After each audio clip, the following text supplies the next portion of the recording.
అసలు మీరు ఈ పార్టీ ఊరవతలు చేసుకుంటున్నారు. ఊరవతలు చేసుకునేటప్పుడు మీ సెక్యూరిటీ, ఫంక్షన్కి పిలిచిన వాళ్ళ సెక్యూరిటీ గురించి ఆలోచించాల్సిన కర్తవ్యం మీ మీద ఉంటుంది. ఇప్పుడు కొంతమంది పెద్దగా నాలెడ్జ్ లేని వాళ్ళు కూడా వస్తారు.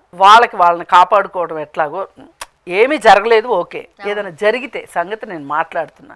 కీడించి మేలించమంటారు కదా.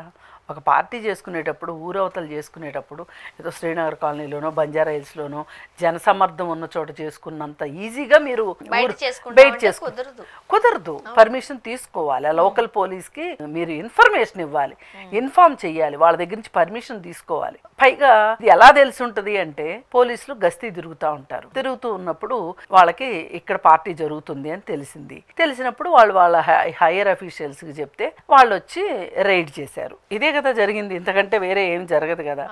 కొన్నిసార్లు ఏం జరుగుతుంది అంటే, ఈ రైడ్స్ కూడా లేని సందర్భాల్లో వీళ్ళు విపరీతమైన డీజే పెడతారు. ఆ డీజే సౌండ్కి పక్క వాళ్ళు కంప్లైంట్ చేస్తారు. కంప్లైంట్ చేసినప్పుడు వస్తారు పోలీసులు. అందుకని మీరు ఒక పార్టీ చేసుకునేటప్పుడు ఇంతమందితో చేసుకుంటున్నాం అనేది కూడా చెప్పాలి.